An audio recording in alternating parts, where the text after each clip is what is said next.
जो है जानकारी लेना है। द्विधारी प्रणाली, यहाँ लिखते हैं काल्पनिक संख्या।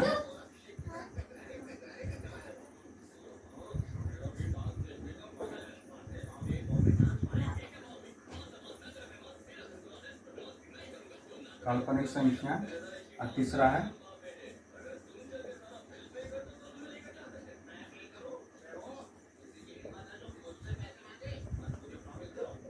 मिश्रित संख्या। काल्पनिक यहाँ गलत लिखा गया, काल्पनिक संख्या। ठीक है, तो पहला हो गया, दूसरा हो गया और तीसरा हो गया। ठीक है ना, तीसरा हो गया।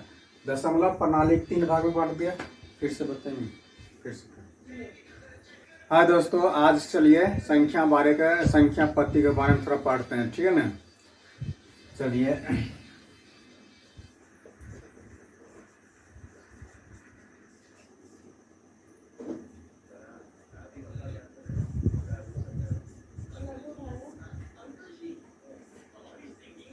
संख्या पत्ती जो है क्या है, संख्या पत्ती जो है 2 भाग में बांट दिया गया है। ठीक है ना, दो भाग में बांट दिया गया है। एक भाग को दशमलव प्रणाली कहते हैं और दूसरा भाग के द्विधारी प्रणाली कहते हैं। ठीक है ना, एक भाग को दशमलव प्रणाली, दूसरा भाग को द्विधारी प्रणाली कहते हैं। तो चलिए,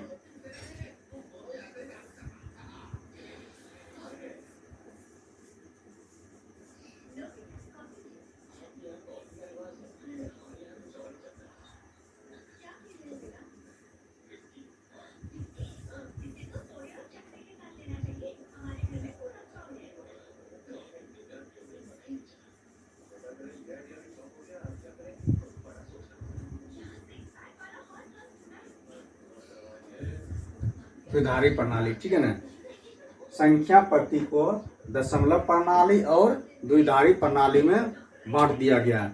तो इसमें भी हम देखते हैं, दशमलव प्रणाली में भी इसमें जो है 3 भाग में बांट दिया गया है। इसमें भी 3 गो पार्ट निकल गया है। ठीक है ना, एक पार्ट है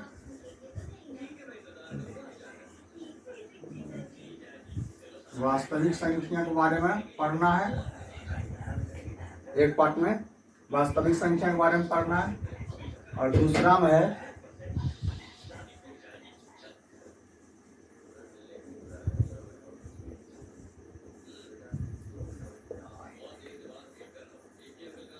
काल्पनिक संख्या के बारे में, और तीसरा में जो है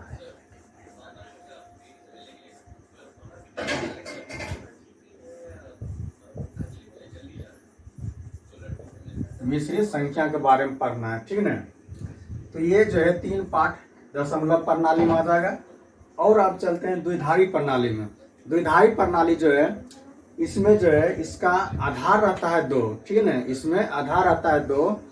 तो चलते हैं, सबसे पहले द्विधारी प्रणाली के कुछ जानकारी लेते हैं। ठीक है, तो देखिए, अगर लिखना है तो लिख लीजिएगा। ठीक है ना,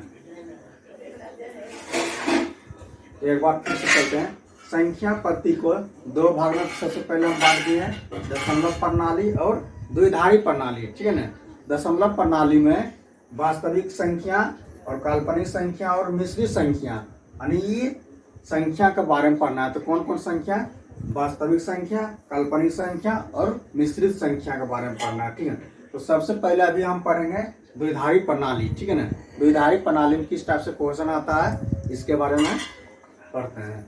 आइए,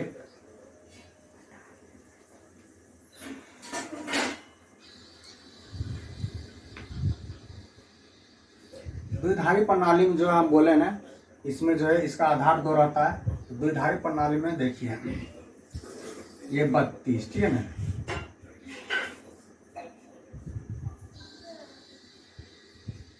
क्वेश्चन पढ़ाते हैं इसमें, तो बढ़िया से समझिएगा। डायरेक्ट क्वेश्चन पढ़ाते हैं। ऐसे तो द्विधारी का मतलब आप देखिए, द्विधारी मतलब जिसका आधार 2 रहता है। ठीक है, क्वेश्चन पढ़ाते हैं। इस पर 2 टाइप से क्वेश्चन पूछा जाता है। एक बोलेगा कि द्विधारी संख्या ज्ञात करने के लिए, एक बोलेगा दशमलव प्रणाली में ज्ञात करना है। द्विधारी संख्या दे देगा और दशमलव प्रणाली में ज्ञात करने के लिए। तो अभी चलते हैं एग्जाम्पल पर। यहाँ क्वेश्चन देखते हैं, क्वेश्चन यानी एग्जाम्पल।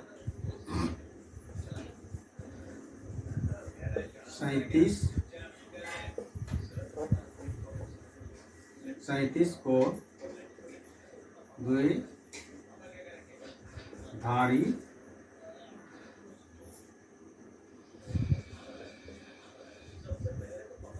द्विधारी प्रणाली में ज्ञात करना है। 37 को द्विधारी प्रणाली में ज्ञात करना है। 37 को अब कैसे द्विधारी प्रणाली में ज्ञात करना है, तो आइए यहाँ तो 37 लिख देते हैं। तो सबसे पहले हम क्या बोले, इसका बेस 2 रहता है, तो आइए 2 बेस रहता है, तो इससे जो है हम 2 से डिवाइड करते हैं, ठीक है ना।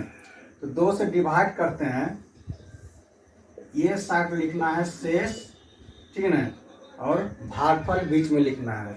तो आइए कितना मरते लगाए हैं, 18 से लगाते हैं। 18 दूना 36, शेष बच लिया 1, ठीक है ना, लिख दिए 1। फिर जब भी लगाना है भागा तो 2 से ही लगाना है, तो फिर 2 से लगा दिए। कितना मरते हैं, 9 मरते लग जाएगा, 9 दूना 18।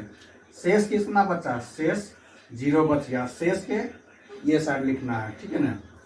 और फिर लगाते हैं, जब तक 0 ना आ जाए, 1 ना आ जाए, तब तक लगाते रहना है। फिर 2 से लगाते हैं, 4 दूना 8, शेष कितना बच गया, 1 बच गया। फिर आइए लगाते हैं, 2 से लगाते हैं, कितना मरते हैं, 2 दूना 4 आ गया, 2 दूना 4, शेष कितना बच रहा है, 0 बच गया शेष, ठीक है ना। फिर एक बार लगाते हैं, 2 से 2 इकाई 2, शेष कितना बच गया, 0, ठीक है ना। अब आप चलते हैं, इसको द्विधारी प्रणाली में कैसे सजाना है। द्विधारी प्रणाली में सजाने के लिए सबसे पहले हमको ये जो है 1 लिखना पड़ेगा, नीचे से लिखना है 1, उसके बाद फिर 0, फिर ये 0, फिर 1, फिर 0, फिर 1, ठीक है ना। और किससे डिवाइड दिए थे, 2 से, 2 लिख दिए यहाँ। यही हो गया द्विधारी प्रणाली, ठीक है दोस्तों। तो इस टाइप से जो है क्वेश्चन हल किए हैं, ठीक है ना। चलिए मिटाते हैं।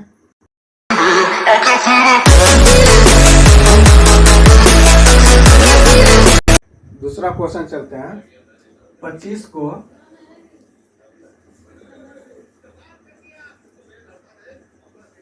द्विधारी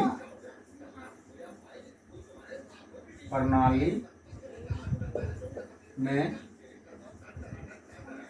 ज्ञात करें या हल करें, ठीक है ना। क्वेश्चन है, तो इसमें देखते हैं। फिर 25 लिख देते हैं, जब भी देना है भागा 2 से देना है, ठीक है ना। और इधर लिख देना है, शेष लिखना है, ठीक है। लगाते हैं, 12 मरते में लग रहा है, 12 दूना 24, शेष 1 बच रहा है, 1 लिख दिए यहाँ पे। और फिर लगाते हैं, 6 दूना 12, शेष कितना बच रहा है, 0। फिर लगाते हैं 2 से, कितना, 3 मरते, 3 दूना 6, शेष कितना, 0, 3 दूना 6, शेष 0। फिर लगाते हैं 2 से, 2 इकाई 2, शेष कितना, 1 बच गया, ठीक है ना। अब तो लगेगा नहीं, तो अब लिखना पड़ेगा 1, फिर 1, फिर 0, फिर 0, फिर 1, 2 लगा देंगे, इसका आधार 2 हो गया। तो यही हो गया क्या, द्विधारी प्रणाली, ठीक है ना। तो जैसे आप रुक जाओ, जैसे हम फिर बोलेंगे 19 के, ठीक है ना। 19 को जो है द्विधारी प्रणाली में ज्ञात करना है। 19 को द्विधारी प्रणाली में कैसे ज्ञात करेंगे, तो आइए फिर लगा देते हैं एक बार, 2 से लगाते हैं, इधर लिख देते हैं शेष, ठीक है ना, इधर लिखते हैं शेष। तो 2 से लगाएंगे, कितना मरते हैं, 9 दूना 18, 9 दूना 18 हो जाएगा, शेष कितना बच रहा है, 1, यहाँ लिखेंगे 1। फिर 2 से लगाएंगे, ठीक है, 2 से लगाएंगे कितना, यानी 4 मरते लगाएंगे, शेष बच रहा है फिर 1। फिर 2 से लगाते हैं, 2 दूना 4, शेष बच रहा है 0, ठीक है ना। फिर 2 से लगा रहे हैं, कितना मरते हैं, 2 से लगाएंगे, एक गुना 2 हो जाएगा, यानी शेष कितना 0, ठीक है। आप इसमें सराते हैं, 1 हो जाएगा, 0 हो जाएगा, फिर 0 हो जाएगा, फिर 1 1 1 1, ठीक है ना। चलिए ये हो गया बाइनरी सिस्टम में आंसर, ठीक है ना, द्विधारी प्रणाली में। अगला वीडियो में चलेंगे, इसमें जो है द्विधारी दशमलव प्रणाली कैसे निकालते हैं। जैसे दे देगा इतना संख्या, क्वेश्चन है इस टाइप से दे देगा, लिखेगा 1 0 1 1 0 1, ठीक है ना। इसको बोलेगा दशमलव प्रणाली में ज्ञात करने के लिए, इसको बोलेगा नहीं इस टाइप से संख्या में संख्या लिखने के लिए, ठीक है ना। अगला वीडियो में सीखेंगे। Thank you.